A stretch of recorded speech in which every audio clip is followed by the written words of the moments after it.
আসসালামু আলাইকুম ওয়ারাহমাতুল্লাহি ওয়াবারাকাতুহু। প্রিয় বন্ধু, আমি আজকে আপনাদের সামনে পবিত্র কোরআনের অতি আশ্চর্য ক্ষমতাশালী শক্তিশালী একটি সূরা নিয়ে হাজির হয়েছি।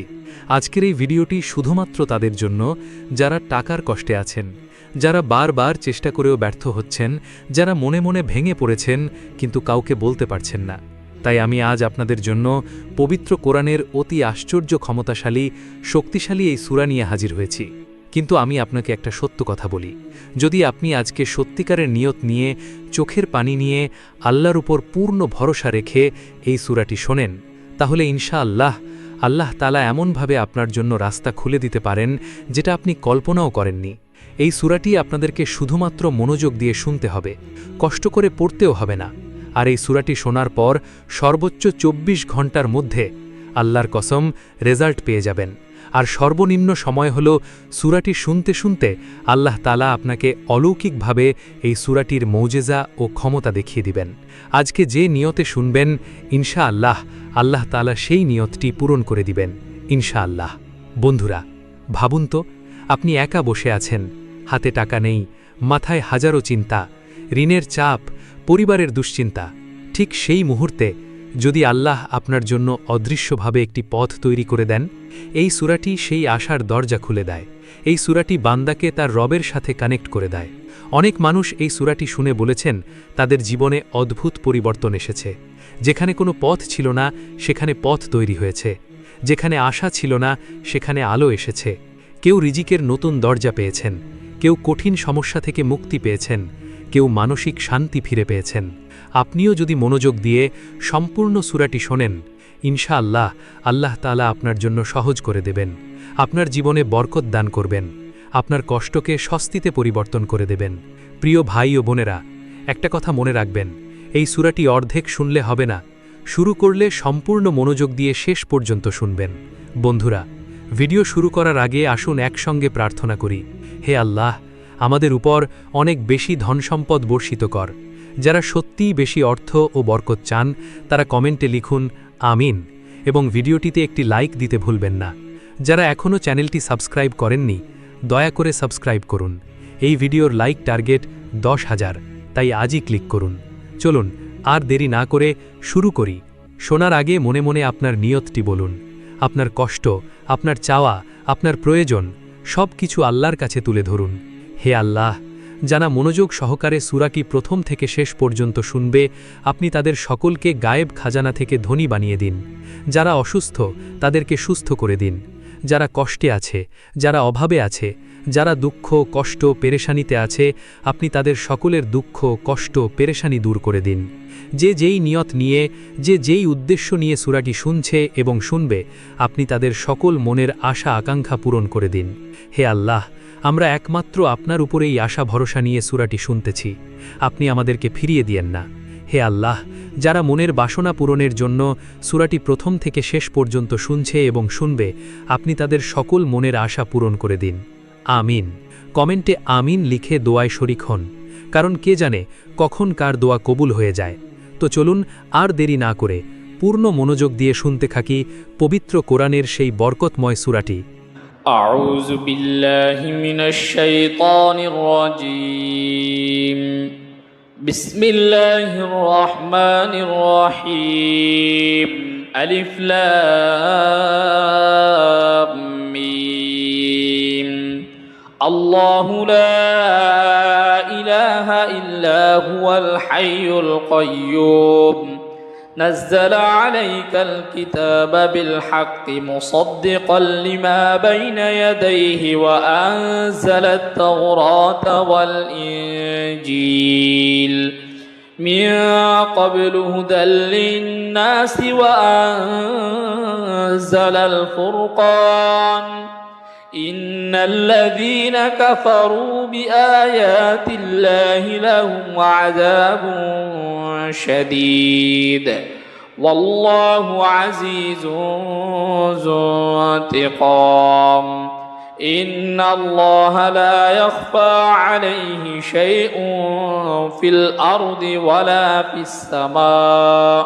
هو الذي يصوركم في الأرحام كيف يشاء لا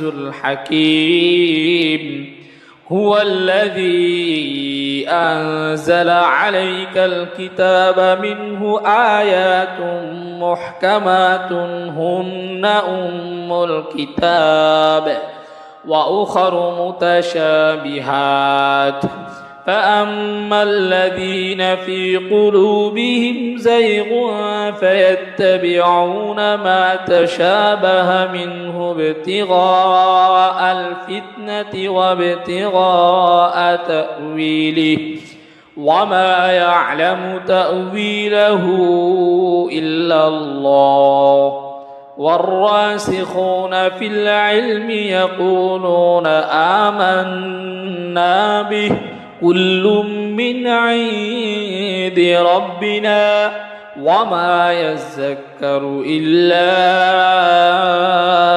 أولو الألباب ربنا لا تزغ قلوبنا بعد إذ هديتنا وهب لنا من لدنك رحمة إنك أنت الوهاب ربنا إنك جامع الناس ليوم لا ريب فيه إن الله لا يخلف الميعاد إن الذين كفروا لن تغني عنهم أموالهم ولا أولادهم من الله شيئا وأولئك هم وقود النار كدأب آل فرعون والذين من قبلهم كذبوا بآياتنا فأخذهم الله بذنوبهم والله شديد العقاب قل للذين كفروا ستغلبون وتحشرون إلى جهنم وبئس المهاد قد كان لكم آية في فئتين التقتا فئة تقاتل في سبيل الله وأخرى كافرة يرونهم مثليهم رأي العين والله يؤيد بنصره من يشاء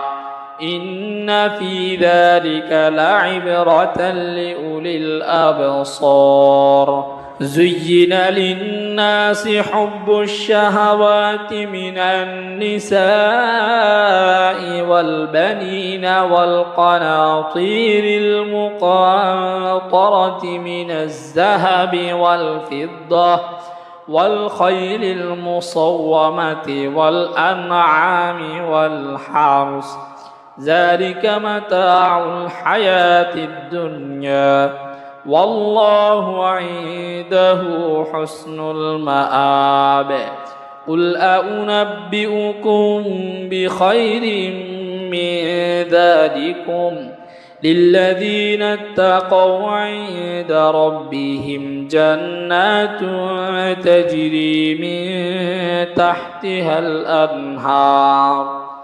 خالدين فيها وأزواج مطهرة ورضوان من الله والله بصير بالعباد الذين يقولون ربنا إننا آمنا فاغفر لنا ذنوبنا وقنا عذاب النار الصابرين والصادقين والقانتين والمنفقين والمستغفرين بالأسحار شهد الله أنه لا إله إلا هو والملائكة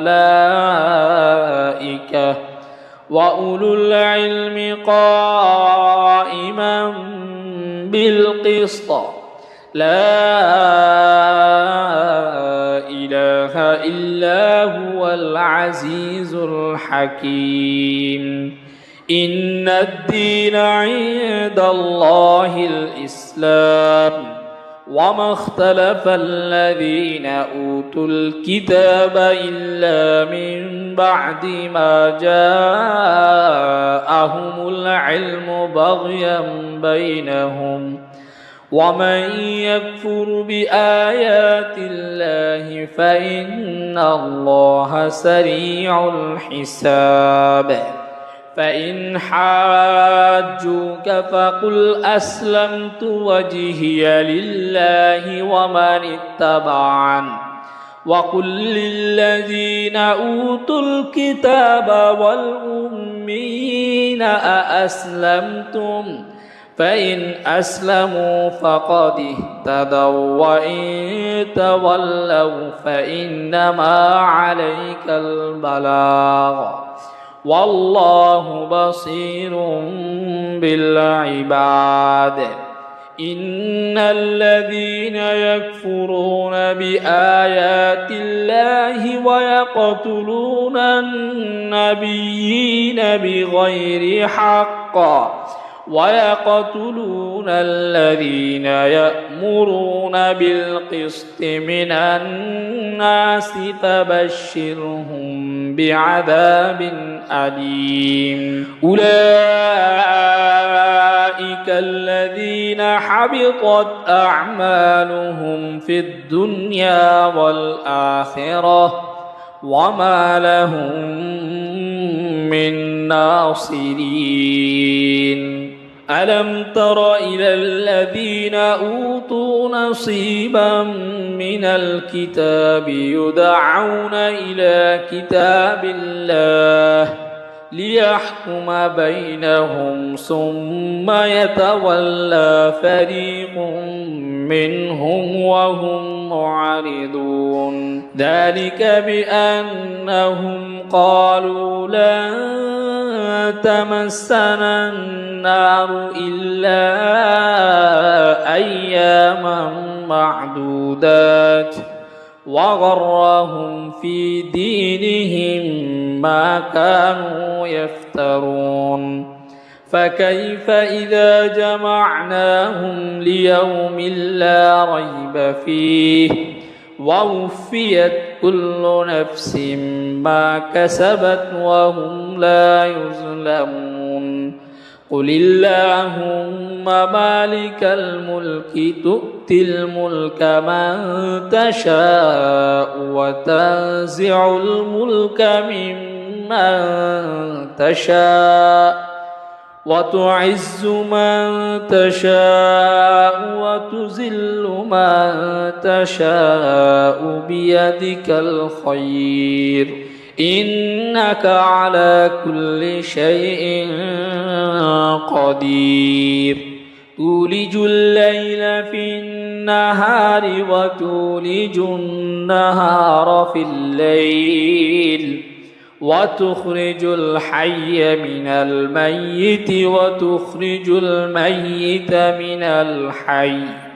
وترزق من